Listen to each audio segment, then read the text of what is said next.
దేవుని వాక్యంలో నుంచి దయచేసి కీర్తన గ్రంథము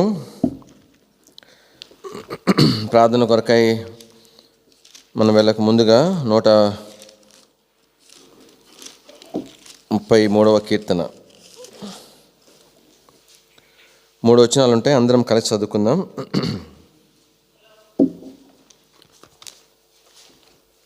కీర్తనలు 133వ కీర్తన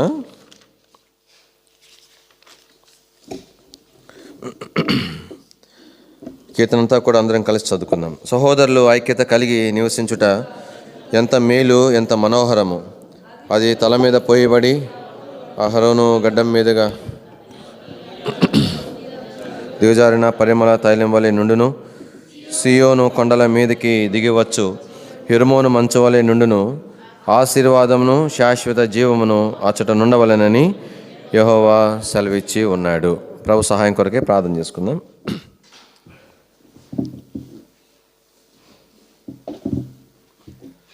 ప్రియమైన మా తండ్రి, వందనం చెల్లించుకుంటున్నాం. మరోసారి ప్రభా దీనిమై మీ సన్నిధికి వస్తుంటున్నాం, మీ పాత సన్నిధిలో సాగిలి పడుతున్నాం. మేమందరం కూడా వింటూ ఉండగా ప్రభా తండ్రి, మా నోట చదవబడినటువంటి ఈ లేఖన భాగమును ప్రభా మీ దయగలిగిన హస్తంలోకి అప్పగించుకుంటున్నాము. దయతో జ్ఞాపం చేసుకుని కనికరించము, దీవించి తిరిగి మీరు మాకు అనుగ్రహించవలసిందిగా ప్రార్థన చేస్తుంటున్నాం. ప్రియమైన మా తండ్రి, ఏమైనప్పటికీ కూడా మీ నుండి ప్రభా మేము పొందితే తప్ప అది మాకు క్షేమాన్ని, ఆశీర్వాదాన్ని ఇవ్వదని ఎరిగిన వారమై ప్రభా మీ వైపు చూస్తుంటున్నాం. మీ దయ కొరకే మేము కనిపెట్టుకున్న వారికి ఉంటున్నాం. ఏ మనుషుడు ప్రభా మాకు మేలు చేయజాలడు, తృప్తిపరచజాలడు. ప్రియమైన మా తండ్రి దేవా ప్రభా మీ మాటలే, మీ నోటి మాటలే ప్రభా నిత్య జీవంతో కూడినటువంటి మీ మాటలే మాకు క్షేమాన్ని ఇవ్వగలవు. ప్రియమైన మా ప్రభా దయతో జ్ఞాపం చేసుకోవాల్సిందిగా ప్రార్థన చేస్తుంటున్నాం. దాసుడు నిస్సహాయుడు ప్రభా యజమానుడు ఏమని స్థితి పొందలేడు కాబట్టి ప్రభా యజమాని చేతి తట్టు తను చూస్తూ ఉన్న రీతిగానే, దాసి తన యజమానురాలి చేతి తట్టు ప్రభా చూస్తున్న రీతిగానే ప్రభా నిచ్చిన మాతని మీ వాక్యం కొరకు మీ వైపు చూస్తున్నాము. మీ దాసులము మీరు మమ్మల్ని దృష్టించి ప్రభా నిచ్చిన మాతని మీరు మాకు ఏదైనా మాకు క్షేమం కొరకు మీరు అనుగ్రహించవలసిందిగా ప్రార్థన చేస్తుంటున్నాం. ఐక్యమైన దాసులైన మీ దాసుని కూడా దృష్టించవలసిందిగా ప్రార్థన చేస్తూ కృపను కోరుకుంటే వారికి శ్రేష్ఠ నామంలో స్తుతించి ప్రార్థించి మహింపరచి అడిగి వేడుకుంటున్నాం తండ్రి, ఆమేన్.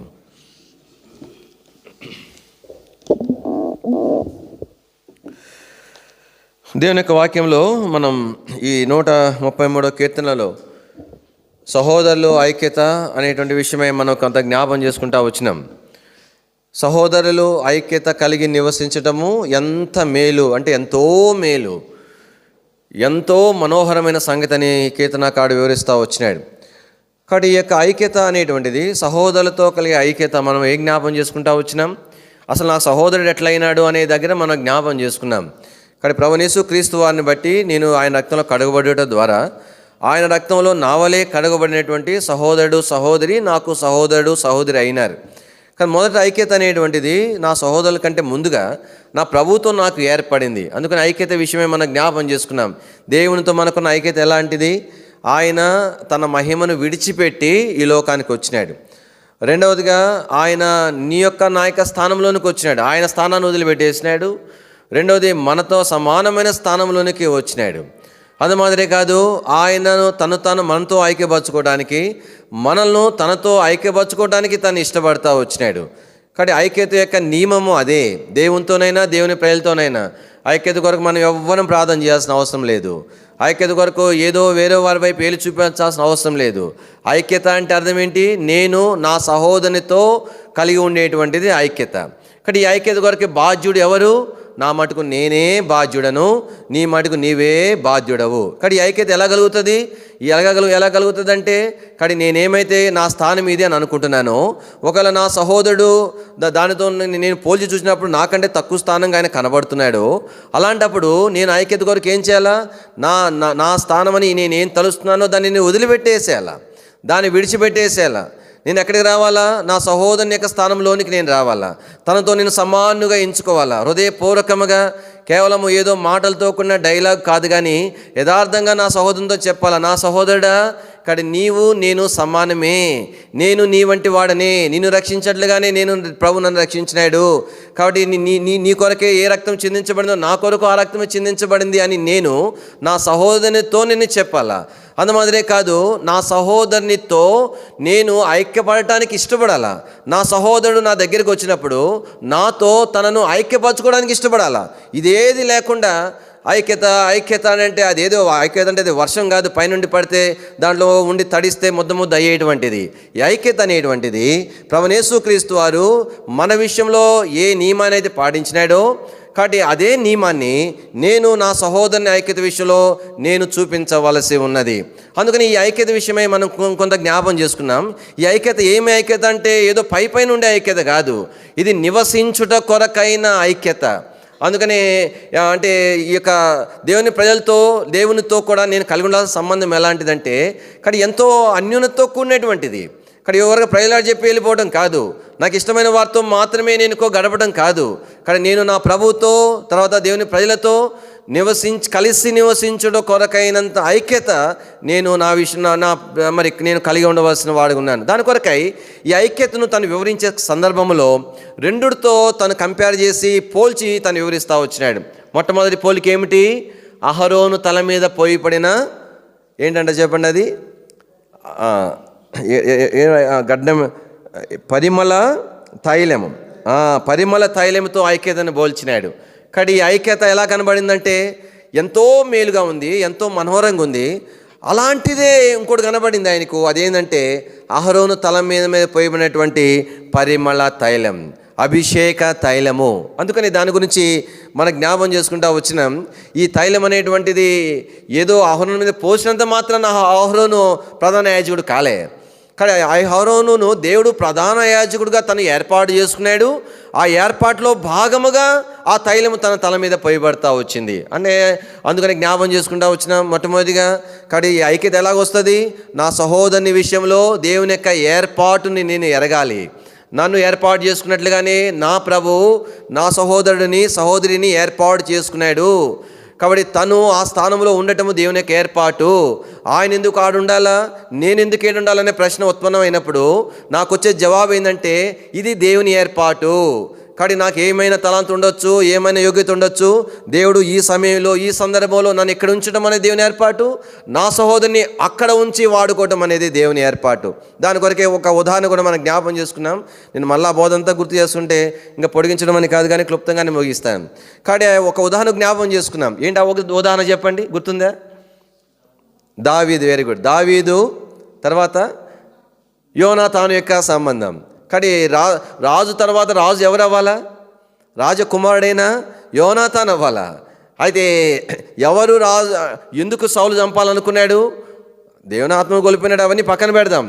కొంత రీజన్ ఉంది సౌలు దావీదుని చంపాలనుకోవడానికి. ఏంటంటే కాబట్టి దావీదు రాజు ఏంటంటే కనబడుతున్నాడు. కాబట్టి తన కుమారుడు రాజు కాకుండా ఏ రోజైనా దావీదు అడ్డమవుతాడు. అదే అన్నాడు మరి ఏమన్నాడు, ఏదో తల్లి కుమారుని తిట్టి, అరే బుద్ధిలో ఉన్నాడా, కనీసం నీకు అర్థమవుతుందా, నీకోసం నన్ను ఇదంతా చేసేది అని అన్నాడు. నువ్వే వాడిని కాపాడుతున్నావు, వాడు ఉన్నంత వరకు నీకు రాజ్యం రాదురా అని చెప్పినాడు కొడుక్కి. అయితే దేని వాక్యంలో యోనాతాను విషయమై మరి యోనాతాను ఎందుకు ప్రేమించినాడు అంటే రాజు అవుతాడన్న సంగతి తనకు తెలియక ప్రేమించినాడా? తప్పకుండా. కాబట్టి దావీదు రాజు అవుతాడనేటువంటిది యోనాతాను గ్రహించినాడు. గ్రహిస్తే ఏం చేయాలా? సౌలు కంటే ముందు వీడు చంపేయాలా? స్నేహితుడైనా అయితే అవని కాక, ఎందుకంటే రాజు తానవ్వాలి తన తండ్రి తర్వాత. అయితే ఎవడో ఒకడు గొర్రెల దగ్గర కాసుకునేవాడు, చదువు సంధ్య లేనివాడు, ఒక పల్లెటూరువాడు, వాడు రాజు అవుతే నేను ఎట్లా ఒప్పుకుంటాను? అందుకని నేనే యోనాతానే చంపేయాలా? అయితే దావీదు విషయమై రాజు అవుతాడని తెలిసినా కూడా దావీదును అంగీకరించినాడు యోనాతాను. దావీదు హృదయం యోనాతానుతో కలిసిపోవడం కాదు, యోనాతాను హృదయం ఎవరితో కలిసిపోయింది చెప్పండి? అది ఐక్యత అంటే. చిన్నవాడు, పనికిమాలినోడు, వ్యర్థుడుగా నీకు కనబడుతున్నాడా నీ సహోదరుడు, నీ సహోదరి? కాబట్టి అతను నిన్ను ప్రేమించడం కాదు, నువ్వు తనను ప్రేమించాలా. అతను నీతో ఐక్యపరచుకోవడం కాదు, నువ్వు తనతో ఐక్యపరచుకోవాలా.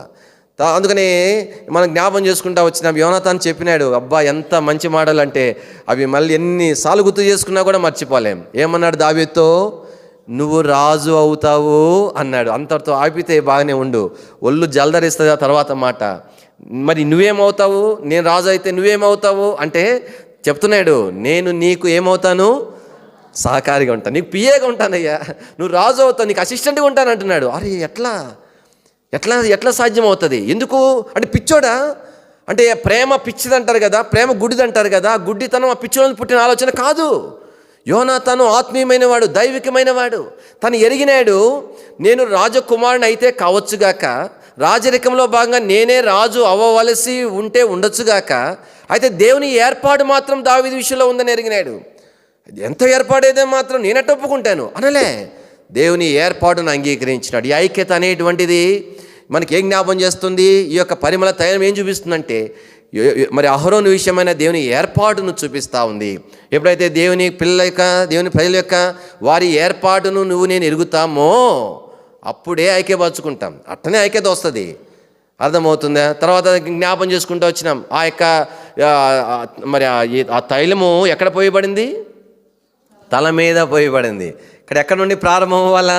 ప్రభువు దగ్గర నుండి ప్రారంభం అవ్వాలా. కాబట్టి తర్వాత ఎక్కడ వరకు వచ్చింది ఆ తైలము? గడ్డం మీదుగా కారి అంగి అంచు వరకు. అంటే అర్థం ఏంటి? ప్రతి విశ్వాసి కొరకై ఇవ్వబడుతున్న మరి అభిషేకము, ప్రభువు దగ్గర నుండి అనుగ్రహించబడుతున్న అభిషేకం. ఆ తైలం విషయం మనం జ్ఞాపం చేసుకుంటూ వచ్చినాం, అది అభిషేక తైలము. కానీ ఆ అభిషేక తైలము ఎవరికి గుర్తని చూసాం? ప్రభువైన యేసుక్రీస్తు వారికి గుర్తని చూసాం.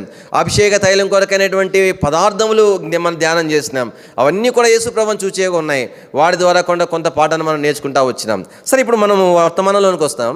ఈ యొక్క ఐక్యత అనేటువంటిది మరి కీర్తనాకారుడు చూస్తే ఇంకొక పోలిక కనబడతా ఉంది. ఏంటయ్యా పోలిక అంటే, మరి హెర్మోను కొండ మీద నుండి పడేటువంటి మంచుతో సమానంగా కనబడుతుంది. ఐక్యతను చూస్తున్నాడు. ఈ ఐక్యత అనేది ఎంత మేలుగా కనబడుతుంది, ఎంత మనోహరంగా కనబడుతూ ఉంది. అయితే మరొక వైపు చూస్తున్నాడు, మరి హోరేబు కొండ మీద నుండి పడేటువంటి మంచు చూస్తే అది కూడా ఎంతో మనోహరంగా కనబడుతుంది. అందుకని ఈ రెండు సమానంగా కనబడ్డాయి తనకు. కానీ దేని వాక్యంలో ఈ దైవికమైన ఐక్యతలోనికి మనం వచ్చుట కొరకాయి. కానీ మనం జ్ఞాపం చేసుకునేది ఏంటంటే, హెర్మోను పేరు పెట్టినంత మాత్రాన కాబట్టి ఈ ఐక్యత రాదు. అర్థమవుతుంది? మిగతా మందిలో హెర్మోను లేదు, కొనకు సియోను ఉంది. మరి వాళ్ళ సంగతి ఏంటి? ఏ హెర్మోనైనా ఏ సంఘమైనా కానీ ఈ దైవికమైన ఆశీర్వాదకర అనుభవంలోనికి రావాలంటే హెర్మోను మంచు యొక్క అనుభవంలోనికి మనం రావాలా. దేని వాక్యంలో మన జ్ఞాపం చేసుకుంటా వచ్చినప్పుడు చూడండి, 133వ కీర్తన 3వ వచనం, సియోను కొండ మీదకి దిగివచ్చు హెర్మోను మంచు వలె ఆ ఐక్యత కనబడతా ఉంది. అందుకని తర్వాత చదవండి, ఆశీర్వాదము శాశ్వత జీవము అచ్చనంటే అచ్చట హెర్మోన్ నుండి పడేటువంటి మంచు సియోను మీద పడుతుంది కదా కొండ మీద, అచ్చట అంటే ఆ అనుభవంలోనికి వస్తే అక్కడ నుండి నీకు నాకేమున్నది చెప్పండి? ఆశీర్వాదం ఉంది. అక్కడ నుండి శాశ్వత జీవం ఉన్నది.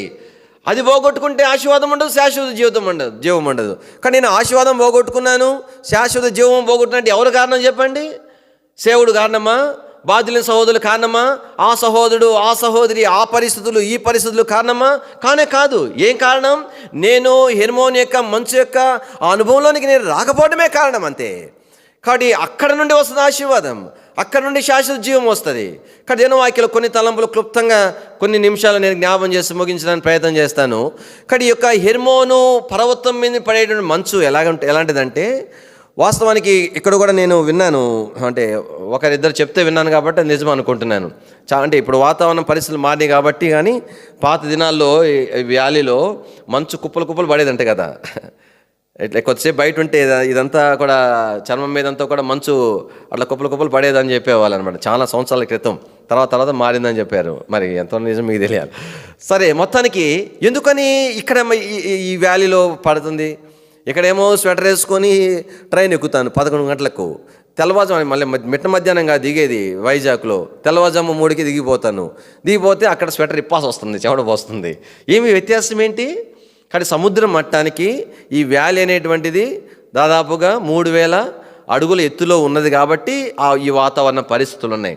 అయితే ఈ యొక్క హెర్మోన్ విషయం మనం చూస్తే, ఈ హెర్మోన్ ఎంత ఎత్తులో ఉన్నది అని అంటే 9059 అడుగుల ఎత్తులో ఉంది సముద్ర మట్టానికి. అంటే మనం అరకు వ్యాలీనే 3000 అడుగులైతే, అంటే దీనికంటే 3 రెట్లు అనమాట. 3 రెట్ల అంటే సిరియా దేశంలో ఉన్నటువంటి పర్వతాలు అన్నిటిలో కల్లా అత్యంతమైనటువంటి ఎత్తైన పర్వతం ఏదైనా ఉన్నదంటే అది హెర్మోను పర్వతం. అందుకని ఆ హెర్మోను పర్వతం మీద ఏం పడతా ఉంది చెప్పండి? కుప్పలు తెల్లగా ఏం పడతా ఉంది? మంచు పడతా ఉంది. ఎంత సౌందర్యంగా కనబడతా ఉంది ఆ దృశ్యము ఈ కీర్తనకారుడికి. కానీ దేని యొక్క వాక్యంలో మనకి ఈ యొక్క హెర్మోను యొక్క మంచు అనే అనుభవం ఏం చూపిస్తుందంటే, మరి హెర్మోను అనే యొక్క పదానికి అర్థమే పరిశుద్ధమైనది అని అర్థం. ఏం అర్థం చెప్పండి? పరిశుద్ధమైనది అని అర్థం. చూడండి, ఆ పర్వతానికి ఎంత మంచి పేరు ఉంది, పరిశుద్ధమైనది. అంటే ఈ మాట మనకి ఈ హెర్మోన్ యొక్క మంచు యొక్క అనుభవం ఏం చూపిస్తూ ఉందంటే పరిశుద్ధ అనుభవాన్ని చూపిస్తూ ఉంది, పరిశుద్ధత అనే అనుభవాన్ని చూపిస్తూ ఉంది. కాబట్టి ఈ మంచు ఆకాశం నుండి పడుతూ ఉంది, అత్యధికమైన మరి పరిమాణంలో హెర్మోను కొండ మీద పడుతూ ఉంది. అందుకే అది ఎంతో సౌందర్యంగా కనబడుతుంది. ఈ పరిశుద్ధత కూడా ప్రభువైన యేసుక్రీస్తు వారిని బట్టి, ఆయన అమూల్య రక్తాన్ని బట్టి మనకు ఆపాదించబడింది. ఈ పరిశుద్ధత ప్రభువు నుండి మనకు అందుబాటులో ఉంచబడుతూ ఉంది. కానీ మొట్టమొదటి తలమైందంటే ఈ హెర్మోను మంచు యొక్క అనుభవంలోనికి వచ్చుట కొరకై నీవు నేను పరిశుద్ధత విషయంలో ఎదగవలసిన వారికి ఉంటున్నాం. ఈ పరిశుద్ధత మనం కోల్పోయిన సందర్భాలన్నిటిలో కూడా ఏం కోల్పోతాం చెప్పండి? ఆశీర్వాదం కోల్పోతాం, శాశ్వత జీవాన్ని కోల్పోతాం. కాబట్టి అందుకనే దేవుని పిల్లలుగా ప్రభువును ఎందుకు ఏర్పాటు చేసుకున్నాడు? కొరింథీ సంఘానికి అపోస్తలుడైన పౌలు రాస్తూ కొరింథీ సంఘము అన్నాడు. సంఘం అన్న తర్వాత సంఘం అంటే అర్థం ఏంటి అని చెప్తూ అనగా అని రాసినాడు. ఏంటంటే అనగా, సంఘం అంటే అర్థం ఏంటి? కాబట్టి పరిశుద్ధ పరచబడి పరిశుద్ధంగా ఉండుట కొరకై పిలువబడినవారు, అది సంఘం అంటే. దేవుని పిల్లలమంటే అర్థం ఏంటి? అప్పుడెప్పుడో చేయెత్తాము యేసు ప్రభువుతో కడగబడ్డాం కాదు, పరిశుద్ధంగా ఉండుట కొరకై పరిశుద్ధపరచబడ్డాం. కానీ మళ్ళా పితృపరచబడ్డానికి కాదు, మళ్ళా బలహీనతలు లోనైపోవడానికి కాదు. ప్రభు నిన్ను పరిశుద్ధపరిచింది, నన్ను పరిశుద్ధపరిచింది, దాని కొరకు కాదు. అంత గొప్ప క్రయము శిలువలో యేసు ప్రభువు చెల్లించింది. కాబట్టి అంత వేదనకు ఆ ఉద్దేశం ఏంటంటే పరిశుద్ధపరిచి పరిశుద్ధంగా ఉండటం కొరకు. చదవండి 1 కొరింథీ 1వ అధ్యాయం 2వ వచనం.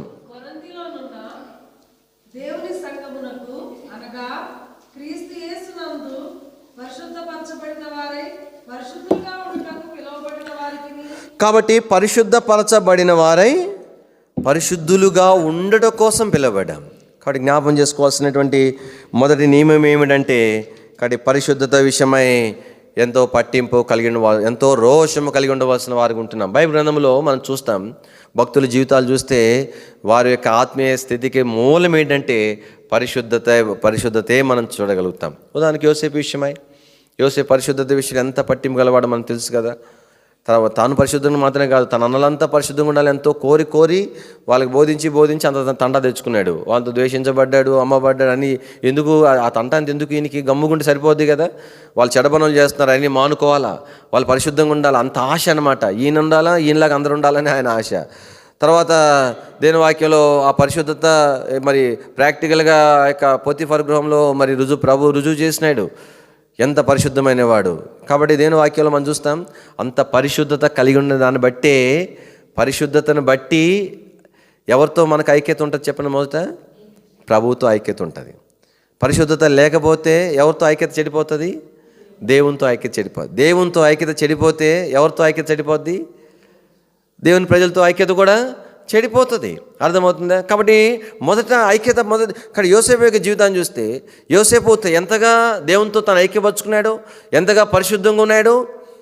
తన అన్నలు, వాస్తవానికి అన్నలను తను అన్నలుగా చూడలే. తనను ద్వేషించిన వారు, తనను బాధించిన వారు, ఎంతగా బతిమలాడుకున్న కనికరించిన వారు అట్లా కూడా చూడలే. సహోదరులుగా చూడలేదు, వారు తనను బాధించిన వారిగా చూడలేదు. ఎట్లా ప్రేమించగలిగినాడు యోసేపు అంటే, యోసేపు నిజమే అన్నలే, నిజమే బాధించిన వారే, అదే సమయంలో వారు దేవుని పిల్లలని ఎంచినాడు తన అన్నలను. కాబట్టి ఆ దేవునితో ఉన్న అదే ఐక్యత అన్నలతో కూడా తను కనబరుచుకుంటూ వచ్చినాడు. ఎందుకంటే దేని వాక్యంలో ఎన్నోసార్లు మన జీవితాలు అట్లా ఉండదు. కాబట్టి మనకి ఎన్నో కోణాలు ఉంటాయి ద్వేషించడానికి, ఎన్నో కోణాలు ఉంటాయి ఐక్యపరచుకోకుండా ఉండటానికి. కాబట్టి ఏం కారణం అంటే పరిశుద్ధత విషయంలో ఎదుగుదల లేదు. దేని వాక్యలో ఇంకొక మనిషిని మనం చూస్తాం. ఉదాహరణ నేను జ్ఞాపం చేస్తున్నాను అంతే. దానియేలు విషయమై ఏం చూస్తాం? దానియేలు యొక్క పరిచయమే పరిశుద్ధత విషయమై దానియేలుకున్న పట్టింపుని మనం చూస్తాం. దానియేలు ఏం రాయబడింది? తాను అపవిత్రుడు కాకుండానట్లు దానియేలు ఉద్దేశించి, తాను అపవిత్రుడు కాకుండానట్లు మరి నపుంసల అధిపతిని తను వేడుకుంటా వచ్చినాడు. కాబట్టి పరిశుద్ధత విషయంలో ఎంత పట్టింపు కలిగినవాడు, అంత పట్టింపున్న కారణాన్ని బట్టి దేవునితో తను ఐక్యపరుచుకుంటా వచ్చినాడు. ఆ ఐక్యత ఏం చేసింది చెప్పండి? తన స్నేహితులు హనన్యా, మిషాయేల్, అజర్యాలు, అంటే షడ్రక్, మేషక్, అబేద్నెగో అని పేరు పెట్టబడినటువంటి తన స్నేహితులు ఎవరైతే ఉన్నారో, హనన్యా, మిషాయేల్, అజర్యాలు అనేవారు, వారు ఎవరు చెప్పండి? వారు సాధారణమైన వారు, తనకంటే చిన్నవారు, తనను బట్టి సిద్ధపరచబడినవారు. వాళ్ళు తీర్మానం అనేది మొదట దానియేలులో కలిగింది, తన స్నేహితుల్లో కలగలే. దానియేలు చూచి వారు ప్రేరేపించబడి దానియేలును బట్టి వారు సిద్ధపరచబడ్డారు. అయితే దానియేలు ఏం చేసినాడు? నేను పెద్దవాడిని అని అనలే. ఏం చేసినాడు? తనకంటే చిన్నవారు, తన ద్వారా మేలు పొందినవారు, వారితో దానియేలు ఏం చేశాడు చెప్పండి? ఐక్యపరుచుకున్నాడు, కలిసి ప్రార్థన చేయగలిగినాడు, కలిసి పంచుకోగలిగినాడు, వారి విషయం పట్టింపు కలిగి ఉంటా వచ్చినాడు. ఇంకా దానియేలు యొక్క ఐక్యత ఎంతగా ఉంటా వచ్చిందంటే, కాబట్టి ఆ జ్ఞానులు అన్యులు వారు జ్ఞానులు చంపాలని రాజు దగ్గర ఆజ్ఞ వస్తే దానియేలును చంపాలని ప్లాన్ చేసినారు వాళ్ళు. ఇదే సందు అంటే ఈ సమయం రాజు ఆజ్ఞ కాబట్టి అది నేరం కూడా ఎంచబడదని చూసినారు. అయితే దేవుని వాక్యంలో వారు చంపబడకుండా దానియేలు ప్రయత్నం చేస్తాడు. ఎట్లాగా తనను చంపాలనుకునే వారి కాపాడు కొరకైనటువంటి ఆ యొక్క సమాధానకరమైన మనసు ఎట్లాగ వచ్చింది? అది ఎక్కడో పుస్తకాలు నేర్చుకుంటూ వచ్చింది కాదు. పరిశుద్ధతలో తన యొక్క అనుభవమే, ప్రభువుతోన్న తనకు ఐక్యతే అలాంటి అనుభవంలోనికి తనను తీసుకొని వచ్చింది. దేవుని వాక్యంలో మనం చూస్తాం, పేతురు విషయమే ఇక్కడ జ్ఞాపం చేయబడతా వచ్చింది. పేతురు విషయం కూడా పరిశుద్ధత విషయంలో ఎలాంటి వాడు చెప్పండి? ఎంతో పట్టింపు కలిగినటువంటి వాడు. ఎంత పట్టింపు అంటే, ప్రభు ఒక దర్శనం చూపిస్తే రకరకాలైనటువంటి జంతువులన్నీ ముందు పెట్టి చంపుకొని తినమంటే ఏమన్నాడు? ప్రభా, నేను ఎన్నడూ కూడా ఇలాంటి వాటిని నేను మళ్ళీ రెండోసారి ప్రభు మళ్ళీ దానికి జవాబు ఇచ్చినాడు. దేవుడు పరిశుద్ధంగా ఎంచిన దాన్ని కాబట్టి నువ్వు అపవిత్రంగా ఎంచవద్దు అని చెప్పినా మా మనుషుడు వినడే. 3 సార్లు అదే దర్శనం కలిగింది, 3 సార్లు వినడే. అంటే అర్థం ఏంటి? అంటే దేవుడు పాపం చేయమని చెప్తాడా? ఏమో ఆ సమయానికి తనకి ఎలా ఉందంటే, ఎంత పరిస్థితి వచ్చినా సరేగాక, అంటే దేవుడే లేకపోతే ఇంకా పరిశుద్ధతో నిమిత్తం ఏముంది? ఆ మనుషుడు ఎంత పట్టింపు అంటే, దేవుడు చెప్పినా కూడా నేను నా పరిశుద్ధ విషయంలో నేను ఏమాత్రం. కాబట్టి ఆ ఐక్యత దేవునితో ఉన్న తనకు ఉన్న ఐక్యతే తను ఇతరులతో ఐక్యపరచుకోవడానికి కారణమైంది. ఎన్నోసార్లు ఈ దినాలలో ఎందుకు దేవుని ప్రజల మధ్య ఐక్యత ఉండట్లేదంటే ఆత్మీయత లేదు. ఎందుకు లేదు ఆత్మీయత? దేన్ని బట్టి లేదు ఆత్మీయత? ఎట్లా వస్తుంది? ఆది కాండం ప్రకటన గ్రంథం వరకు అన్ని ధ్యానాలు చేసి మంచి మంచి వర్తమానాలు బోధించి మంచి వర్తమానాలు నేర్చుకొని వింటే వస్తుందా ఆత్మీయత? దేన్ని బట్టి వస్తుంది ఆత్మీయత? పరిశుద్ధతను బట్టి వస్తుంది. పరిశుద్ధతను బట్టి, ప్రభుత్వం ఉన్నటువంటి సాన్నిధ్యాన్ని బట్టి, సంబంధాన్ని బట్టి వచ్చేటువంటి ఆత్మీయతలో నుండి వచ్చే ఐక్యత అది. అక్కడ ఎన్నోసార్లు మనం ఎక్కడ పోగొట్టుకుంటున్నామంటే పరిశుద్ధతలో సన్నగిలేడే శత్రువు చేస్తున్నాడు. కాబట్టి అక్కడ చేసి లోపల నష్టం, దేవునికి దూరం అయిపోతున్నాం. కాబట్టి దైవికమైన ఐక్యతలో దూరం అయిపోతున్నాం, ఆత్మీయ అనుభవం లేని వారికి అయిపోతున్నాం. పేతురు చూస్తే సౌలు పౌలుగా ఎప్పుడు మారినాడు చెప్పండి? పేతురేమో ఎప్పుడో రక్షణ పొంది యేసు ప్రభు ద్వారా నేరుగా సేవకులు పిలువబడి యేసు ప్రభు దగ్గర సిద్ధపరచబడి ఉన్న శిష్యులందరూ కూడా చాలా ప్రాముఖ్యమైన శిష్యుడిగా పేతురు ఎంచబడి అంత ప్రముఖమైన వాడుగా ఉన్నటువంటి పేతురు ఆ తర్వాత సంఘం ఏర్పడింది. ఆ తర్వాత మనం ఏం చూస్తాము? మరి ఆ సౌలు సంఘాన్ని ఎంతో ద్వేషించినాడు, బాధించినాడు, మరి ఎంతో హింసించినాడు సంఘాన్ని. ఆ తర్వాత రక్షణ పొందినాడు. ఎప్పుడో రక్షణ పొందినాడు. ఇంత గొప్ప దైవజనుడు ఆ తర్వాత ఎప్పుడో మారుమోసు పొంది సేవకు వచ్చినటువంటి పౌలు విషయమై ఎంత చక్కని సాక్ష్యం ఇచ్చినాడు. రండి ఒక మాట చదువుకొని మనం ముందు భాగానికి వెళ్ళడానికి ప్రయత్నం చేస్తాము. పేతురు రాసినటువంటి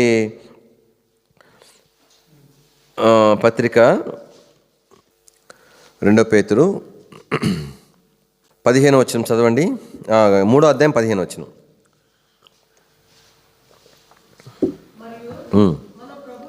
మన ప్రభు యొక్క దీర్ఘశాంతము రక్షణార్థమైంది ఎంచుకున్నది, అలాగూ మన ప్రియ సహోదరుడైన పౌలు కూడా తనకు అనుగ్రహింపబడిన జ్ఞానము చొప్పున మీకు ఎంత చక్కగా చెప్తున్నాడు చెప్పండి. ఏమంటున్నాడు? మన ప్రియ సహోదరుడు పౌలు ఎంతగా ఐక్యపరచుకుంటున్నాడు. ఎప్పుడో తర్వాత రక్షణ పొందినాడు, ఈ పౌలు కూడా అట్లనే. తిమోతి ఒక పిల్లవాడు, ఒక పిల్లాన్ని రాసినాడు, బిడ్డ అని రాసినాడు, చిన్నవాడు, వయసులో చిన్నవాడు. తన ద్వారా రక్షణ పొంది తన ద్వారా సేవకు వచ్చి సిద్ధపరచమాడు. నా తోటి సేవకుడు, నా తోటి పనివాడని తిమోతి విషయం రాయగలిగినాడు. ఎట్లా మనసు వచ్చింది? ఈ ఐక్యత ఎట్లాగొచ్చింది?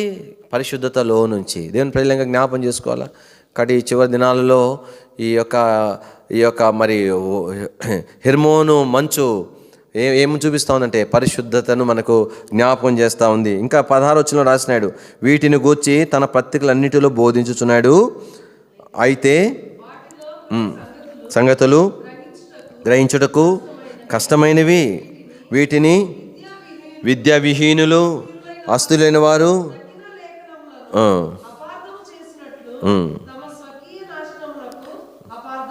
ఎంత బాగా చెప్తున్నాడు చూడండి.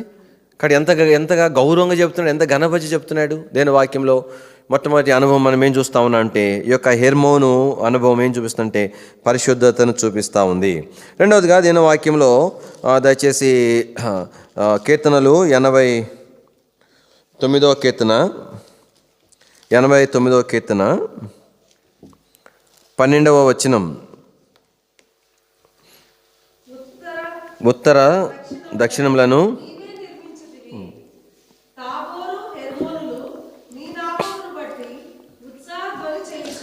కాబట్టి తాబోరు హెర్మోనులు నీ నామమును బట్టి ఏం చేస్తున్నాయి? ఉత్సాహధ్వని చేస్తూ ఉన్నాయి.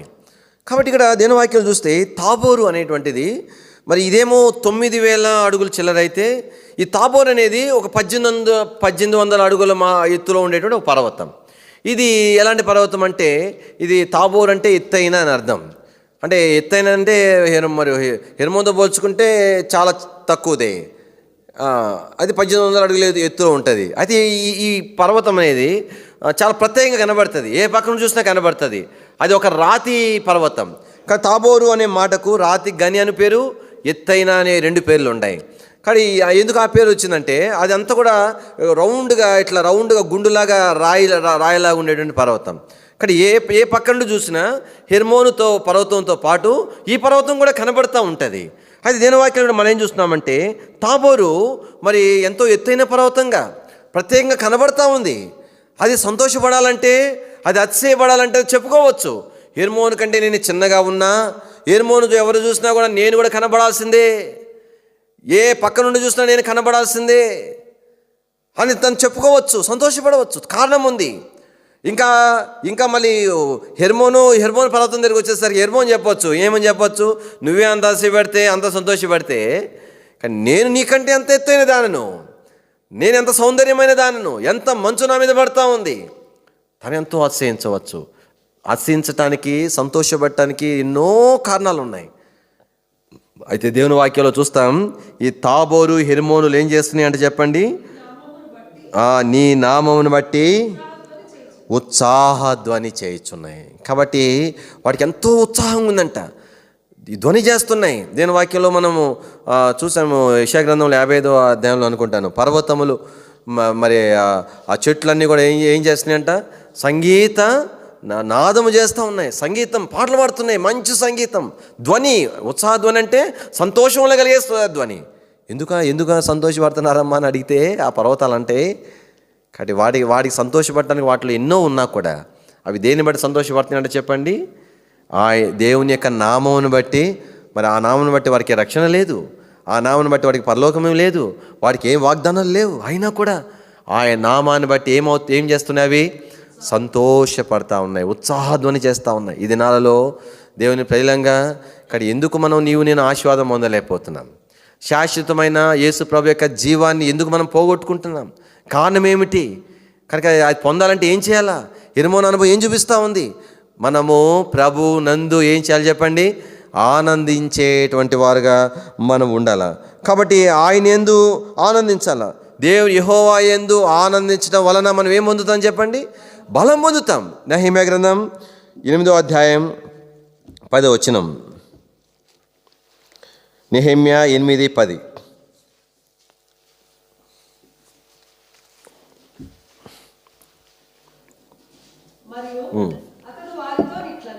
ఇట్లా నేను పదండి, క్రొవ్విన మాంసమును భక్షించుడి, మధురమైన దాన్ని పానం చేయడి, ఇది వరకు తమ కొరకు ఏమియో సిద్ధము చేసుకొనని వారికి వంతులు పంపించుడి. ఏలయనగా ఈ దినము ప్రతిష్ఠితమాయను, దుఃఖపడకుడి. యెహోవా యందు ఆనందించుట వలన, యెహోవా యందు ఆనందించడం వలన బలం ఉంటుంది. ప్రభువులో ఆనందించాల. ఏదైనా సంతోషం ఉన్నది నీకు నాకంటే ఎవరు కారణమై ఉండాలి చెప్పండి? ప్రభువే కారణమై ఉండాల. అందుకే దేవుని వాక్యంలో మరి కీర్తనలు మొదటి కీర్తనలు రాయబడింది, యెహోవా ధర్మశాస్త్రమునందు ఏం ఆనందం ఉండాలా? నీకు నాకు దేవుని బిడ్డ అంటే ఒక లక్షణం ఏంటంటే, ఆత్మీయంగా ఆశీర్వదించబడినటువంటి బిడ్డగా ఉండడం కొరకు ఒక నియమం ఏంటంటే, దేవుని వాక్యం చదువుకోవాలని ఆశ ఉండాలా. ఏదో చదువుకోవాలి కాబట్టి చదువుకోవడం కాదు, చదువుకోకపోతే ఏమన్నా నష్టం వస్తుందని కాదు, చదువుకుంటే ఏమైనా లాభాలు ఆశీర్వాదాలు వస్తాయని కాదు. సంతోషం, యెహోవా ధర్మశాస్త్రంతో ఆనందించడం. అందుకని ఆనందించడం వలన ఏమవుతారంట, నీటి కాలువల యోరను నాటబడి, కాబట్టి తన కాలమందు ఫలమిచ్చు చెట్టులాగా ఉంటారు. ఫలవంతమైన జీవితం ఉంటుంది. కాబట్టి యెహోవా ధర్మశాస్త్రం అంటే దేని యందు ఆనందించాలా? దేని వాక్యం రాయబడింది 121వ కీర్తన మొదటి వచనంలో, యెహోవా ఆజ్ఞల యందు ఆనందించాలని రాయబడి ఉంటుంది. చదవండి, క్షమించండి, 112వ కీర్తన 112 మొదటి వచనం.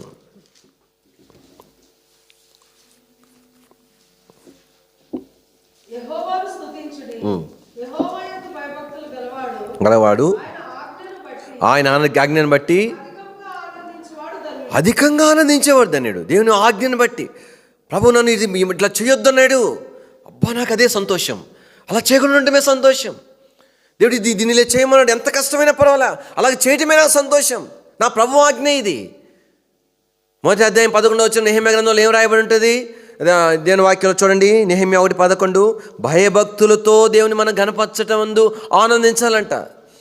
నెహెమ్యా 1:11, యెహోవా చెవియొగ్గి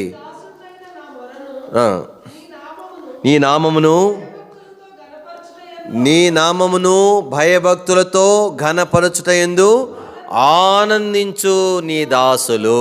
ఎట్లా ఉండాలా? కాబట్టి దేవుణ్ణి ఘనపరచటం అనేది నీకు నాకు సంతోషంగా ఉండాలి. సొలొమోనును దేవుడు రాజుగా చేసినాడు. ఎందుకు రాజు చేసినాడండి? అంటే దావీదు కొడుకు కాబట్టినా. మరి దావీదు బెత్షెబా విషయంలో మొదటి కుమారుడు దేవుడు మొత్తినాడు, వాడు చనిపోయినాడు. రెండవ కుమారుడుగా దేవుడుగా మరి తన భార్యగా దేవుడు కూడా అంగీకరించిన తర్వాత సొలొమోను ఇచ్చినాడు. అంటే బెత్షెబా భార్య, మరి బెత్షెబా విషయంలో అన్ని చోట్ల ఎత్తి చూపించినాడు. ఏమని ఎత్తి చూపించినాడు? మరి ఏమంటారు, ఉరియా భార్య అయినా బెత్షెబా ఎందు అని ఎత్తు చూపించినాడు. అట్లాంటి వాడి కొడుకు ఎందుకు రాజరికం వేళ ఇంకెంతమంది కొడుకులు లేరు? ఏం కారణం అంటే, సొలొమోను ఏం చేసినాడు? ప్రభువుని ఆనందింపజేసినాడు. ప్రభుకి సంతోషకరమైనటువంటి విధానంలో తను జీవించినాడు. కాబట్టి ప్రభువు తనను ఏర్పాటు చేసుకున్నాడు. అందుకని తర్వాత అనేక మంది స్త్రీలను చేసుకుని తప్పిపోయినాడు అనుకోండి. అయితే ప్రభువుని సంతోషపెట్టడానికి నిదర్శనం ఏంటి? రాజు అయిన తర్వాత, అధికారం ఇచ్చిన తర్వాత, అప్పుడు అసలు బుద్ధి బయటపడేది. అప్పుడు ఇచ్చిన తర్వాత ఆ మనుషుడు తపన, ఆలోచన, ఆశ అంతా ఏంటి? దేవుని ప్రజలు, దేవుని మందిరము. నిద్రలో కూడా, కలలో కూడా, అది దర్శనం కూడా కాదు, కలలో మన సెన్స్ ఉండదు.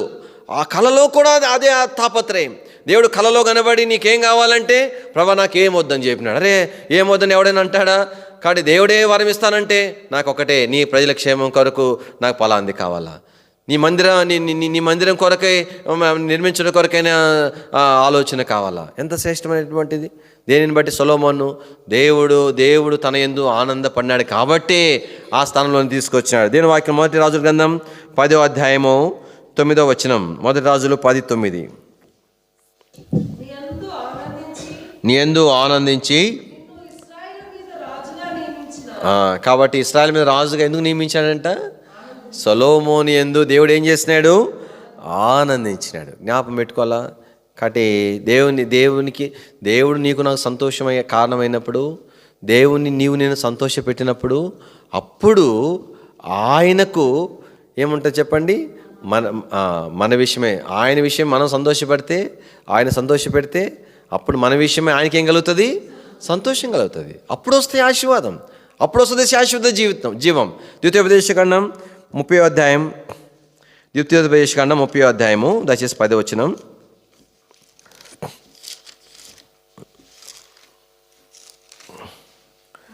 మరియు నీ దేవుడైన యెహోవా నీ చేతి పనులన్నిటిలోనూ, గర్భఫలము విషయంలోనూ, నీ పశువుల విషయంలోనూ, నీ భూమి పంట విషయంలోనూ నీకు మేలు కలిగినట్లు నిన్ను వర్ధిల్ల చేయును. ఈ ధర్మశాస్త్ర గ్రంథమందు వ్రాయబడిన ఆయన ఆజ్ఞలను కట్టడలను నీవు గైకొని నీ దేవుడైన యెహోవా మాట విని నీ పూర్ణ హృదయంతోనూ నీ పూర్ణ ఆత్మతోనూ నీ దేవుడైన యెహోవా వైపు మల్లునప్పుడు యెహోవా నీ పితరులందు ఆనందించినట్లు. కాబట్టి ఎందుకు వారి పితరులందు ఆనందించినాడు? వారి పితరులు ఏం చేస్తున్నారు? ఆయన ఆజ్ఞలు కట్టడలు గైకొన్నారు, ఆయన మాట విన్నారు, పూర్ణ హృదయంతో పూర్ణ ఆత్మతో ఆయన వైపు మల్లుకున్నారు. కాబట్టి ప్రభు వారి పితరులందు ఏం చేశాడంట? ఆనందించాడు. నువ్వు కూడా అలాగుంటే ఏమంటున్నాడు? నీకు మేలు చేయుటకు నీ యందు నువ్వు అనే మాట చాలా ఇంపార్టెంట్. నీ యందు నువ్వు ఆనందించి నీ వైపు మలుతాడు. వారి యందు ఆనందించాడు, నీ యందు కూడా ఆనందిస్తాడు. వారి యందు ఎందుకు ఆనందించాడు? వారు ఇలా ఉన్నారు కాబట్టి ఆనందించాడు. కానీ నీ యందు ఆనందించాలంటే నువ్వు కూడా వారిలాగుంటే అప్పుడు ఆయన నీ యందు ఆనందిస్తాడని రాయబడింది. ఏం రాయబడుతుంది? అప్పుడు మేలు చేయుటకు నీ వైపు మలుతాడు. అప్పుడు మేలు కలుగుతుంది. దేవుని ప్రజలంగా చెప్పగలమా? నీ యొక్క నా యొక్క సంతోషం ఏదైనా శత్రువు చేసే మోసం ఏంటంటే మనం వ్యర్థమైన వాటి ఎందుకు సంతోషపెట్టుగా చేస్తాడు. ఎంత బాగా ఎంత ఎంత ఎంత బాగా చెప్తారు చేస్తున్నా బ్రదర్. ఇది చూడండి, ఈ వీడియో కోతి చూడండి ఎంత బాగా ఎగిరిందో. ఇక మీరు చూడండి, చూసారా షార్ట్లు వచ్చేసి భలే ఎగిరిలా. అదే సంతోషం, అదే సంతోషం. అర్థమవుతుందా? రకరకాల ఎంటర్టైన్మెంట్ ప్రోగ్రామ్స్ ఆ సంతోషం. ఎంటర్టైన్ చేయడానికి రకరకాల పెట్టేటువంటి వీడియోస్ ఆ సంతోషం. ఏమైపోయింది? ప్రభు మీద సంతోషం తొలగిపోయింది. ప్రార్థన చేసుకున్న తపన పోయింది, వాక్యం చదువుకున్న తపన పోయింది. ఏం కారణం అంటే దేవుని అంటే సంతోషం అనేది మన హృదయం తొలగిపోయింది. ఎట్లాగా మనము ఆశీర్వాదమే అనుభవం రాగలుగుతాం? అచ్చట ఉంటుంది ఆశీర్వాదం. అందుకని దేని వాక్యంలో అందుకని దావీదు విషయం చక్కని మాట చూడడం. కానీ నీ కృపాతిశయమును బట్టి నేను నీ మందిర ఆవరణములలో ప్రవేశిస్తాను. దావీదు దర్శించడానికి ఎన్నో ఉన్నాయి. అయితే తనకు అతిశయం ఏంటంటే ఇంత గొప్ప కృపను పొందాను, ఇంత గొప్ప రక్షణ పొందాను కాబట్టి తలంపు ఏంటంటే మొట్టమొదటిది హెర్మోన్ యొక్క మంచు మనకేం చూపిస్తుందంటే పరిశుద్ధతను చూపిస్తూ ఉంది. రెండవది హెర్మోన్ అనుభవం చూపిస్తూ ఉందంటే ప్రభువునందు ఆనందించే అనుభవాన్ని మనకు చూపిస్తూ ఉంది. మూడవదిగా దేవుని యొక్క వాక్యంలో నుంచి దయచేసి ఇదే 133వ కీర్తనలో 130 సియోను కొండ మీద ఏం రాయబడింది? దిగివచ్చు హెర్మోను మంచు. కాబట్టి హెర్మోను మంచు ఎక్కడికి దిగి వస్తుందంట చెప్పండి? సియోను కొండ మీద దిగి వస్తుంది. ఈ సియోను కొండ అనేటువంటిది మనకి ఏం చూపిస్తూ ఉంది? ఏ అనుభవాన్ని చూపిస్తూ ఉన్నది? ఈ సియోను అనేటువంటిది దేవుని నివాస స్థలం. అది దేవుడు మరి ఆయన ఆలయం ఉన్న స్థలం, తర్వాత ఆయన పరిశుద్ధమైనటువంటి సింహాసనం ఉండే స్థలం. అది ఎన్నో సంగతులు ఉన్నాయి. నేను క్లుప్తంగా జ్ఞాపం చేస్తాను. కీర్తనలు 9వ కీర్తన 11వ వచనం, 9వ కీర్తన 11వ వచనం వెంటనే తీసి చదవండి.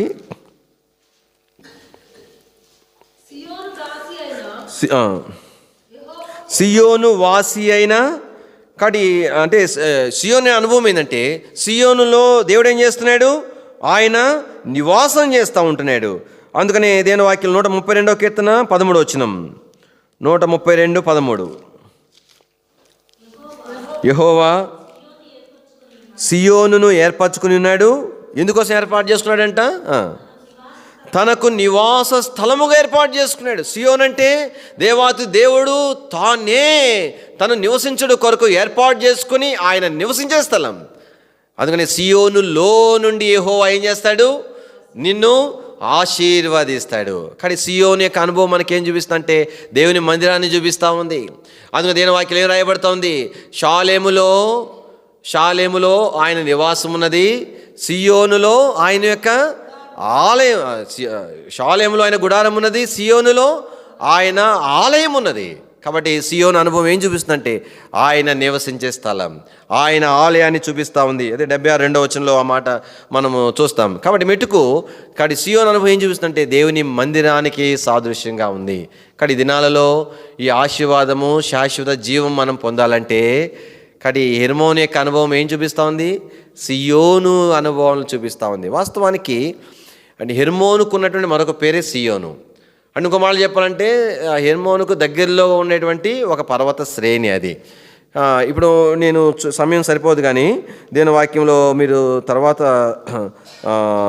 చూసుకోనండి. అది ద్వితీయోపదేశ కాండం 4:48 రాయబడి ఉంటుంది. కాబట్టి సియోను గురించి ఏమనంటే అది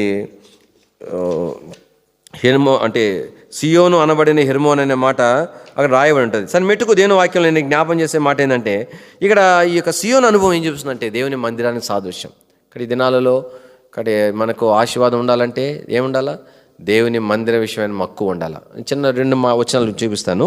దయచేసి 84వ కీర్తనలు 84వ కీర్తన. ఈ 84వ కీర్తన ఎవరు రాసినారు తెలుసునండి? ఎవరు రాశారు? కోరహు కుమారులు రాశారు. కోరహు కుమారుల సంగతి మనకు తెలుసు కదా. కోరహు, దాతాను, అబీరాము, ఇంకోటి కూడా ఉన్నాడు, వాని పేరు ఏది ఉంది. వారందరూ కూడా ఏకీభించి ఆలోచన చేసుకొని కాబట్టి అహరోనుకి విరోధంగా, మోషేకి విరోధంగా వాళ్ళు ఎగుస్తారు. అయితే వాళ్లకు సపోర్టుగా ఎంతమంది నిలబడినారు? 250 మంది, 250 మంది. వాళ్ళెవరు? మామూలు వాళ్ళ? కానీ ఇశ్రాయేల్ జనాంగంలో ప్రధానులు వాళ్ళు, చాలా అంటే మెయిన్ లీడర్స్ అన్నమాట. అంటే వాళ్ళు మెయిన్గా అసలు మెయిన్ కీ ఎవరని అంటే కోరహు. అందుకనే మోషే అందరితో కోరహుతో మాట్లాడినాడు. అంటే స్టార్టింగ్ ఆయన స్టార్ట్ చేసినాడు, గుంపు చేసినాడు, మొత్తాన్ని పెద్ద గుంపు అయింది. నా తలంపు ఏంటంటే వాళ్ళు 250 మంది ప్రధానులు అంటే అంత తెక్కలోళ్ళు ఉంటారా చెప్పండి? ఏమి అంత తెలివి తక్కువ ఆలోచన చేస్తారా? కడుపును బట్టి కొడుకులు ఏం ఆలోచించాలా? ఒకవేళ వాళ్ళు న్యాయం చేసేది తప్పనిపించినా, మా న్యాయం చేసేది తప్పైతే ఇంతమంది సపోర్ట్ చేస్తారా అనుకోవాలా. అందులో వాళ్ళంతా చిన్న చెత్త కంటే వాడికేం తెలుసు, వీనికేం తెలుసు, వాడి పిచ్చోడు ఏం మాయ మాటలు చెప్పినాడు అనుకోవడానికి వాళ్ళేమో అందరు ప్రధానులు అయిపోయి అంతమంది సపోర్ట్ చేస్తే కడుపు పెట్టిన కొడుకులు ఏం చేసినారు? కాబట్టి వాళ్ళ నాన్నకు వారు దూరంగా ఉన్నారు. అందుకని దేని వాక్యలో వారి కుటుంబాలు చనిపోయినప్పుడు సంఖ్యాకాండంలో మనం చూస్తాం, కోరహు కుమారులు ఏమవ్వలేదంటే చెప్పండి, చనిపోలేదని రాయబడింది. అంటే ఎట్లా అంటే ఆ గ్రహింపు ఎట్లా వచ్చింది వాళ్ళకి? ఆత్మీయ అంతస్తు ఎట్లాగ వచ్చింది? దేవుని మందిరాన్ని వారు ప్రేమించినారు. అందుకనే కోరహు కుమారులు రాసిన ప్రతి కీర్తన కూడా దేవుని మందిరాన్ని హైలైట్ చేసి రాస్తున్నారు. ఎప్పుడైనా మీరు చదివేటప్పుడు ఆ పైన కోరహు కుమారులు రాసిన ఆ మాట చదివి ఆ కీర్తన చూడండి, ఖచ్చితంగా దేవుని మందిరం గురించి రాయబడి ఉంటుంది. ఇక దేవుని వాక్యం ఇక్కడ ఏమని చెప్తా వచ్చినాడు? 7వ వచనం చూడండి. వారు నానాటికి అభివృద్ధి నొందుచు ప్రయాణం చేదురు, వాళ్ళు ప్రతి వాడు సియోనులో దేవుని సన్నిధిని కనబడును. కాబట్టి దేవుని మందిరం విషయంలో ఏముండాలా? మొట్టమొదటిగా దేవుని మందిరానికి వెళ్ళాలనే ఆశ ఉండాలా. 2వ వచనం, యెహోవా మందిర ఆవరణం చూడవాలని నా ప్రాణము ఎంతో ఆశపడుతుంది. చూసారా? 2వదిగా దేవుని మందిరంలో నివసించాలి అనే కోరిక ఉండాలా. 3వ వచనం చివరిలో, నీ మందిరమునందు నివసించువారు ధన్యులు. ఈ మనుషుడు బలిపీఠం దగ్గర పిచ్చుకలు గూడు పెట్టుకుంటే వీనికి ఎంత వ్యసనం అయిపోయిందంటే ప్రభువా అనుకుంటున్నాడు అన్నమాట. ఈ కోరహు కుమారులు అనుకుంటున్నారు, ఏమనుకుంటున్నారంటే, నేను పిచ్చుకునైతే ఎంత బాగుండు, నేను కూడా బలిపీఠం దగ్గరగా ఉండే ఛాన్స్ దొరికింది, ఇప్పుడు నేను లోపల ప్రవేశించడానికి లేదు. అవి చూడు ఎంత బాగున్నాయో. అవి చూసిన తర్వాత అనిపిస్తుంది నేను మనిషిగా ఉండి ఇవన్నీ లేకపోయినా పర్వాలేదు, నాకు ఆ పిచ్చుకగా ఉండి ఆ బలిపీఠం దగ్గరగా ఉంటే బాగుండు, దేవుని మందిరం నివసిస్తే బాగుండు. కీర్తనాకారుడు 23వ కీర్తనలో, దావీదు కీర్తనలో చివరిలో ఏమని ముగించినాడు?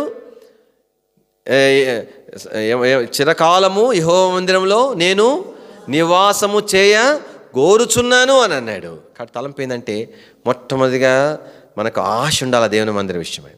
2వదిగా దేవుని మందిరంలో ఏదో అంటి మూటనట్టు కుదిరినప్పుడు కాదు, సాధ్యమైనంత వరకు దేవుని ఇంట్లో నేను నివసిస్తే బాగుండు, ఎక్కువ సమయం గడిపితే బాగుండు అనే తపన ఉండాలా.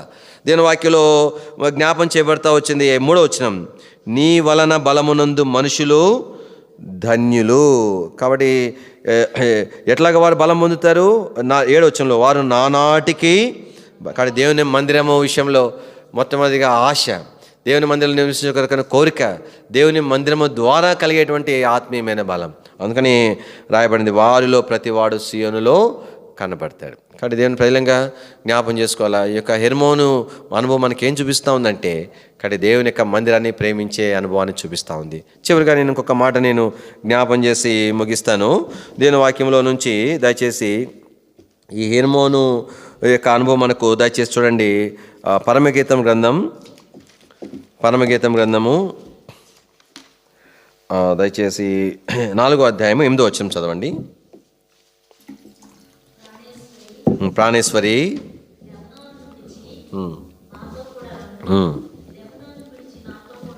రమ్ము, అమాను పర్వతం శిఖరము నుండి, సేయీరు ఎర్మోను సేనీరు ఎర్మోను శిఖరం. కాబట్టి ఇక్కడ లెబానోను పర్వతం, అక్కడ ప్రభువును అక్కడ నుండి వస్తున్నాడు, నాతో పాటు రా అని చెప్తున్నాడు. ఈ లెబానోను యొక్క పర్వతమే అనుభవంలో ఏం చూపిస్తుంది? సేనీర్ అని అంటే ఈ లెబానోను పర్వత శ్రేణిలో ఈ మొదటి శ్రేణికి పెట్టబడిన పేరు అనమాట. మొత్తానికి అది లెబానోను పర్వతాలు. ఆ లెబానోను పర్వతం, లెబానోన్ అంటే అర్థం ఏంటంటే మరి తెల్లనిది అని అర్థం.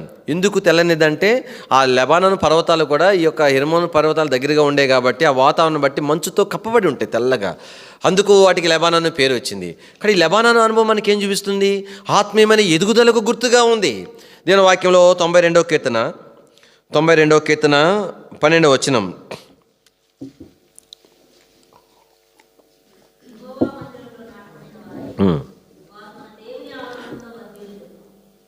పన్నెండవ వచనం అమ్మ, 92:12. నీతిమంతులు వృక్షం వలె మోవు వేయుదురు, లెబానోను మీది దేవదారు వృక్షం వలె వారు ఎదుగుదురు. కాబట్టి ఎదుగుదలను చూపిస్తూ ఉంది. ఈ లెబాను పర్వతం మీద ఉన్నటువంటి దేవదారు వృక్షంలో వాళ్ళు ఎదుగుతారు. ఎదుగుదల ఎట్లా వస్తుంది? ఎట్లాగా ఆత్మీయంగా మనం ఎదుగుతాం? ఈ కీర్తనలో 4 సంగతులు గుర్తు చేస్తున్నాడు. ఈ 4 సంగతులు మన ఎదుగుదలకు మూలం. ఈ 4 ఏది లేకపోయినా కూడా నేను ఆత్మీయంగా ఎదగం. మొట్టమొదటిది ఏమిటంట? దేని వాక్యంలో చూడండి, 12వ వచనం, నీతిమంతులు ఖర్జూర వృక్షంలో మొవ్వు వేయుదురు, లెబానోను మీది దేవదారు వృక్షము. కాబట్టి అక్కడ ఏమన్నాడు? ఖర్జూర వృక్షము. కింద ఏమన్నాడు? దేవదారు వృక్షము. అంటే ఇది వ్యక్తిగతమైన జీవితాన్ని చూపిస్తూ ఉంది. దేవుని వాక్యం, నీతిమంతులు ఖర్జూర వృక్షం వల్ల ఏమవుతారంటే చెప్పండి, మొవ్వు వేస్తారు. మొవ్వు అనేటువంటి చెట్లు మనకి ఎన్నోసార్లు గుర్తు చేసుకున్నాం, మళ్ళీ మీకు చెప్పాల్సిన పని లేదు. మొవ్వు అరటి చెట్లు, కొబ్బరి చెట్లు, ఈత చెట్లు, ఇవన్నీ మొవ్వు చెట్లు. మిగతా చెట్లకు ఉన్న తేడా ఏంటి? మిగతా చెట్లకి అనుభవం ఎదుగుదల అనేటువంటిది మనకు రోజు రోజుకి అర్థం కాదు. అది కొమ్మలు పెడతా ఉంటే పెరుగుతూ ఉంటుంది, ఎప్పుడుకో కానీ పెరిగినట్టు అర్థమవుతుంది. అయితే ఈ మొవ్వు ఉండే చెట్లు ఏంటి? రోజు రోజుకి కొబ్బరి చెట్ల దగ్గర నుంచి ఇవన్నీ మొవ్వు ఉండే చెట్లు, లోపల ఒక పుల్లలాగా వస్తుంది. ఆ సెకండ్ డే ఆ పుల్ల పెద్దదవుతుంది, తర్వాత కొంచెం పెద్దదవుతుంది, లావుగా అవుతుంది, విచ్చుకోవడం ప్రారంభిస్తుంది. ఆ తర్వాత రోజు అంటే ఎవ్రీ డే దాని యొక్క ఎదుగుదల అనేది తేటగా కనబడుతుంది. అంటే ఎట్లాగ మనం ఆత్మీయంగా ఎదుగుతాం? మొట్టమొదటిగా మన ఆత్మీయ ఎదుగుదల కొరకే మూలమైన పాఠం ఏంటంటే, వ్యక్తిగతంగా మౌన ధ్యాన సమయము ప్రభుతో కలిగి ఉండటం. నిద్ర లేచిన వెంటనే మోకాళ్ళ మీదకి వచ్చి ప్రభుతో సమయం గడపటం, మరలా పడకకు వెళ్ళేటప్పుడు మోకాళ్ళ మీదకి వచ్చి ప్రభుతో సమయం గడపటం. ఇది వ్యక్తిగతమైన మౌన ధ్యాన సమయం. అది వారు ఎంత సేవకులు కావచ్చు, ఎంత సీనియర్ మోస్ట్ విశ్వాసులు కావచ్చు, ఆత్మీయంగా ఎదగాలంటే అది శ్రేష్టమైనటువంటి నియమం ఏంటంటే, వ్యక్తిగతంగా మౌన ధ్యాన సమయం ప్రభుతో కలిగి ఉండేది. లేకపోతే ఎంతటి వారమైనా మనం మాత్రం ఎదగం. ఇది అభ్యాసం చేసుకోకపోతే ఎదగలేం. అందుకని దేవునికి స్తోత్రములు. ఈ సహవాసంలో కాబట్టి నేర్పించబడినటువంటి సంగతులు కాబట్టి అవే నేర్పించబడినాయి. కాన్వకేషన్స్లో, యూత్ క్యాంప్స్లోకి వెళ్ళినప్పుడు అక్కడ ఏం చూస్తాం? ఏమంటారు, ఉదయకాలం 5 గంటలకి సింగింగ్ టీం వస్తుంది. వాళ్ళు లేపిన తర్వాత అలవాటు లేని వాళ్ళు, బైబిల్ చదువుకునే అలవాటు లేని వాళ్ళంతా లేచిన తర్వాత అక్కడక్కడ దేవుని పిల్లలు కనబడేవాళ్ళు. నిద్ర లేని వాళ్ళు మోకాల మీదకి, ఒకళ్ళని చూసి ఒకళ్ళు అందరు మోకాల మీదకి వచ్చేవాళ్ళు. అభ్యాసం చేయబడతా వచ్చింది, నేర్పించబడతా వచ్చింది. ఇది నాలో చెప్పగలవా? నీ మౌన ధ్యాన సమయము నీ జీవితంలో అది నిరంతరము కొనసాగించే ప్రక్రియగా ఉందా? అప్పుడే నేను ఆత్మీయంగా ఎదుగుతాం. ఇది మొదటి నియమం. రెండవ నియమము దేవుని వాక్యంలో దయచేసి చూడండి, 2-3 వచనాలు. యెహోవాను స్తుతించడం మంచిది, మహోన్నతుడా నీ నామం కీర్తించడం మంచిది. ఉదయమున నీ కృపను, ప్రతి రాత్రి నీ విశ్వాసిత 10 తంతుల స్వరమండలంతో గంభీర ధ్వని గల సితారాతో ప్రచురించుట. ప్రతిరోజు ఉదయము సాయంకాలం పాటలు పాడుతూ వాయిద్యాలు వాయించుతూ ప్రచురించాలా. ఏం చూపిస్తుంది ఇది? కుటుంబ ప్రార్థన చూపిస్తూ ఉంది. కానీ 2 పూటలు కూడా క్రమముగా కుటుంబ ప్రార్థన లేని కుటుంబము, విశ్వాసి ఆత్మీయంగా మాత్రం ఎదగడంతే. కానీ అందుకని కుటుంబ ప్రార్థనకు ఎన్నో ఆటంకాలు వస్తాయి, ఎన్నో అభ్యంతరాలు వస్తాయి, ఎట్లాగైనా సరేగాక. ఎందుకంటే కుటుంబ ప్రార్థన అంత ప్రాముఖ్యమైంది కాబట్టే శత్రువు అడ్డుపడతాడు. ఎందుకు ఎన్నో కుటుంబాలు ఆత్మీయంగా సిద్ధపడట్లేదు? భార్యలు, భర్తలు, పిల్లలు ఆత్మీయంగా ఎందుకు సిద్ధపడట్లే? దేవుడు సిద్ధపరిచే మొట్టమొదటి చచ్చేది, మొట్టమొదటి దేవుని పిల్లల సహవాసం నీ కుటుంబమే. అక్కడే ప్రభు నేర్పిస్తాడు. ఒక సేవకుడు చాలా పాటలు వచ్చు అన్న. నేను చాలాసార్లు చాలా పాటలు నాకు ఎంత ఆసక్తి అంటే, అన్న ఎప్పుడన్నా ఎక్కడన్నా పెళ్ళిళ్ళకి ఎక్కడికైనా వస్తే కొన్ని పాటల పుస్తకంలో రౌండ్ చేసి పెట్టుకొని ఫోన్ చేసి పెళ్ళి అయిపోయిన తర్వాత ఎక్కడ ఉంటాడో, రాత్రి ఎక్కడ బస్ చేస్తాడో కనుక్కొని, అది ఎంత దూరం ఊరైనా ఆ జిల్లాలో ఆ ఏరియాకి వస్తే ఫోన్ తీసుకొని పోయి అన్న ఆరమనేసే పాటలు నేర్చుకునేది. అన్ని పాటలు ఎట్లా వచ్చానంటే, ఒకరోజు సాక్ష్యం చెప్పినాడు, కుటుంబ ప్రార్థనలో మినిమం 6 పాటలు పాడతాడంట వాళ్ళ ఆయన సేవకుడు. 6 పాటలు అంట. అసలు కుటుంబ ప్రార్థన ఉంటుందా? పాట పాడుకునేది ఉంటుందా? దేవుని వాక్యం జ్ఞాపం చేసుకోవాలా. నీ యొక్క ఆత్మీయ ఎదుగుదల కొరకై ప్రాముఖ్యమైన 2వ నియమం ఏంటంటే కుటుంబ ప్రార్థన. లేకపోతే అభ్యాసం చేసుకుందాం, అలవాటు చేసుకుందాం, అందరిని కూర్చోబెట్టి. ఎక్కువ సమయం ఉండదు, 10 నిమిషాలు, 15-20 నిమిషాల్లో ముగించవచ్చు. చక్కగా ఒక పాట పాడుకొని, ఒక అధ్యాయం చదువుకొని. ఈరోజు వ్యక్తిగత పోషణ ఒకటి ఉంటుంది, కుటుంబ పోషణ అంటే అధ్యాయం చదువుకొని, అధ్యాయం చదువుకున్న తర్వాత దాంట్లో నీ కుటుంబ యజమానిగా దేవుడు నీకు ఇచ్చిన తలంపు, ఒక వచనం నీ హృదయం తాకింది ఏదో, అది నీ కుటుంబంతో పంచుకుంటే అక్కడుండే బోధకులు సిద్ధపరచబడతారు, అక్కడుండే వర్తమానాలు వస్తాయి. నేను వాక్యంలో నేను ఇంతకంటే ఎక్కువ చెప్పను. కానీ 2వ నియమం ఏంటంటే కుటుంబ ప్రార్థన. 3వది దేవుని వాక్యంలో ఆత్మీయ ఎదుగుదల కొరకే 3వ నియమం ఈ కీర్తనలో మనం చూస్తున్నాం. ఇప్పుడు మనం చదివినటువంటి 13 వచనం, యెహోవా మందిరములో నాటబడిన వారే దేవుని మందిరముతో ఎడతెగని సహవాసం. అన్ని కొడుకులకు రావాలా. ఎప్పుడో ఆదివారం విశ్వాసంగా ఉంటే సరిపోదు, నాటబడిన అనుభవం ఉండాలా. నీ వర్ధిల్లటం అనేది, ఆత్మీయంగా అభివృద్ధి అనేది దేవుని మందిరంలోనే కుదురుతుంది అంతే. దేవుని మందిరంతో నువ్వు అంటిముంటుంటే నీ అభివృద్ధి కూడా, ఆత్మీయ అభివృద్ధి కూడా అట్లనే ఉంటుంది. వేరే ఇంకా నోవే, మరొక మార్గం లేనే లేదు. అందుకు దేవుని వాక్యంలో ఈ చివరి దినాల్లో మనకి ఏం హెచ్చరించబడుతున్నాం? సమాజంగా కూడట మానకూడదని రాయబడుతుంది. కొందరు మానుకొనుచుండగాని కూడా రాయబడింది. కొందరు మానుకొనుచున్నట్టుగా సమాజంగా కూడటం మానక, ఆ దినము సమీపించుట మీరు చూచిన కొలది మరి ఎక్కువగా ఏం చేయాలంట? అలాగున చేయాలా. అలాగంటే ఎలాగున? సమాజంగా కూడటం అనేది చేయాలా. ప్రతి కూడికకు రావడానికి అభ్యాసం చేసుకో, క్రయం చెల్లించాలా. దీని గురించి నేను 1 గంట సేపనే నేను చెప్పగలను. దీని గురించి ఇంకెక్కువ నేను మాట్లాడను. జ్ఞాపం చేసుకోవాలి. 3వ నియమం ఏంటంటే దేవుని మందిరంతో ఎడతెగనటువంటి సహవాసం. చివరిగా 4వది దేవుని వాక్యంలో 14 వచనం, నాకు ఆశ్రయదుర్గమని యెహోవా యథార్థవంతుడనియు ఆయన యందు ఏ చెడుతనము లేదని ప్రసిద్ధి చేయుటకై. ముసలితనమంది ఇంకా చిగురు. ఎందుకు దేవుడు ఆరోగ్యం ఇస్తాడు, ఎందుకు బలం ఇస్తాడంటే ఆయనను ప్రసిద్ధి చేయటానికి. ముసలితనం వచ్చినా కూడా ఫుల్ యాక్టివ్నెస్ ఉంటుందంట. దేనికోసం? ఇంకా 4 రూపాయలు వెనకాల వేసుకోవడం కాదు, ఇంకొక అప్స్టేర్ కట్టడం కోసం కాదు. ఎందుకోసం? యెహోవా యథార్థవంతుడని ఆయన యందు ఏం లేదంట, ఏ చెడుతనం లేదని ప్రసిద్ధి చేయడానికి. సువార్త, ప్రభుని గురించి లోకాన్ని ప్రకటించేది. ఈ 4 జ్ఞాపం చేసి సువార్తని పరిగెత్తాలా. ఏ సువార్త పోగొట్టుకోకూడదు. ఏ విశ్వాసం తెలిసిన. నేను ఒకసారి హెబ్రోను వెళ్తాను అక్కల దగ్గరికి. మీటింగ్ అయిపోయిన తర్వాత వాళ్ళు చెప్పినారు, నేను తర్వాత చాలా బాధపడ్డాను. ఏమని చెప్పినారంటే, హెబ్రోన్లో అంతా అయిపోయేసరికి 3 అవుతుంది, సువార్తకి వెళ్ళేసరికి 4 అవుతుంది. అంటే తక్కువ మంది అంటే 200 పైన ఉంటారు. మళ్ళీ అంటే ఆదివారం 2000 మంది పైన వస్తారు, సువార్తకి 200 పైన వస్తారు.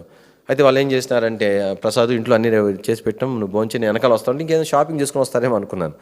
తీరా అన్ని నేను భోజనం చేసిన తర్వాత వాళ్ళు ఎందుకున్నారంటే ఉండి సువార్తకి వెళ్ళి భోజనం మందిలో భోజనం చేసుకుని వచ్చాను. నాకేమో స్పెషల్ వండి పెట్టారు, వాళ్ళే మందిలో భోజనం సాంబార్ అన్నం తినేసి వచ్చినారు. ఏంటంటే అప్పుడు ఒక మాట అన్నారనమాట, సువార్తకు వెళ్తే ఆశీర్వాదం అని అన్నారు. ఆ మాట ఇప్పుడు కూడా నా చెవుల్లో అట్లా ఉండిపోయింది. తలంపు ఏంటంటే జ్ఞాపం చేసుకోవాలా, నీ యొక్క నాకు ఈ హెర్మోను అనుభవం ఏం చూపిస్తుంది, ఎట్లాగా ఆశీర్వాదము శాశ్వత జీవితం ఒలిస్తే రాదు అది. కాబట్టి నీ ఆత్మ ఎదుగుదల కొరకే 4 ప్రాముఖ్యం. మొట్టమొదటిది నీ మౌన ధ్యాన సమయం, రెండవది ఎడతెగని కుటుంబ ప్రార్థన, మూడవది దేవుని మందిరంతో ఎడతెగనటువంటి సహవాసం, నాలుగవది సువార్తలో ప్రభు పని చేయటం అనేటువంటిది. దీని స్తోత్రంలో ప్రార్థనలో మనం వెళ్దాం. కాబట్టి ఈ యొక్క హెర్మోన్ యొక్క అనుభవం మనకి ఏం చూపిస్తూ ఉందంటే, మొట్టమొదటిగా పరిశుద్ధతను చూపిస్తూ ఉంది. ఈ హెర్మోన్ యొక్క అనుభవం మనకు రెండవదిగా ఏం చూపిస్తూ ఉన్నదంటే, దేని వాక్యంలో ప్రభువును గూర్చినటువంటి సంతోషం గురించి జ్ఞాపం చేస్తూ ఉంది. హెర్మోన్ అనేటువంటిది మూడవది మనకేం చూపిస్తూ ఉందంటే, దేవుని యొక్క మందిరాన్ని చూపిస్తూ ఉంది. నాలుగవది మన ఆత్మీయ ఎదుగుదలను చూపిస్తుంది. ఎప్పుడైతే కాబట్టి మనం పరిశుద్ధంగా ఉంటామో, ఆత్మీయంగా ఎదుగుతామో, ప్రభునందు ఆనందిస్తామో, ఎప్పుడైతే దేవుని యొక్క మందిరముతో ఎడతెగని సహవాసము అటాచ్మెంట్ ఉంటుందో, నివసించాలంతా ఆశ ఉంటుందో, సమయం గడిగినప్పుడల్లా దేవునికి వెళ్ళాలని తపన ఉంటుందో, అప్పుడు ఏ అనుభవంలోనికి వస్తాను చెప్పండి, ఆశీర్వాదము, శాశ్వత జీవనం. కానీ ప్రార్థనలోకి వెళ్దాం, పరీక్షించుకుందాం. చివరి దినాల్లో ఉన్నాం. నన్ను చూసినప్పుడు ఇలాగ నేనుంటే మిగతా వారు నీలాగా నాలాగా ఉండటానికి వారు సిద్ధపడాలి. నేను సిద్ధపడకపోతే ఎవరు మనల్ని చూసి ఏం నేర్చుకుంటారు?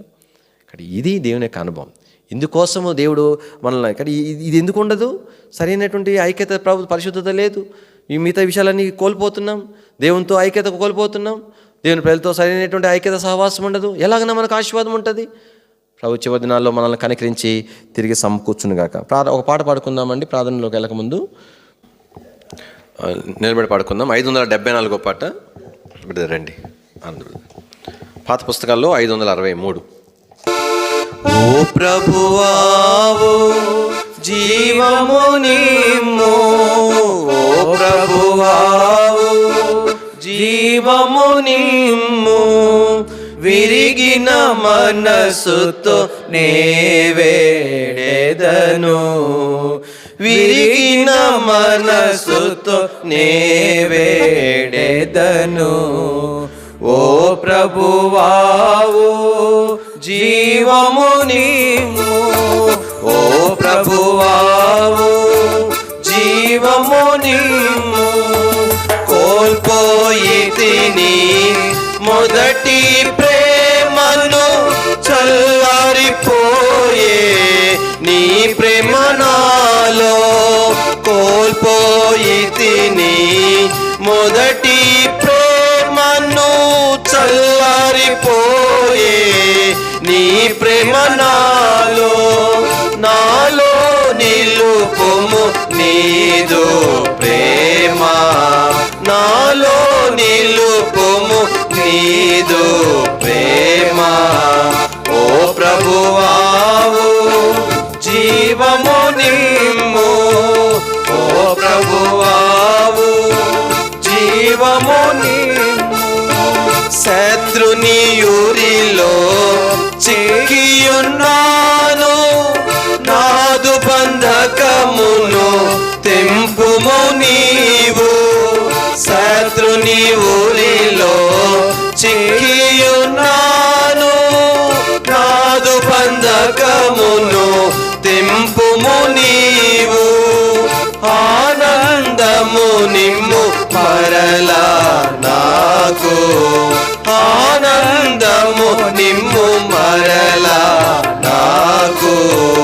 ఓ ప్రభువావు జీవము నిమ్ము, ఓ ప్రభువావు జీవము నిమ్ము, ఐక్యతాయే నాయభిలాష, నాదు చేదును తొలగించుము, ఐక్యతాయే నాయభిలాష, నాదు చేదును తొలగించుము, శత్రుని శక్తిని ఓడించుము, శత్రుని శక్తిని ఓడించుము.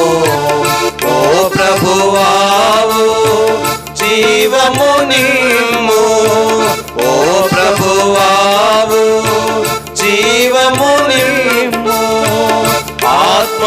జీవా జ్వాలలు జగమున కదలింపగా వ్యాపింపచేయుము. ఆత్మవు జీవా జ్వాలలు జగమున కదలింపగా వ్యాపింపచేయుము. హృదయమును ఫలింపచేయుము. హృదయమును ఫలింపచేయుము. ఓ ప్రభువావు జీవము నిమ్ము. ఓ ప్రభువావు జీవము నిమ్ము. విరిగిన మనసుతో నీ వేడెదను. విరిగిన మనసుతో నీ వేడెదను. ఓ ప్రభువావు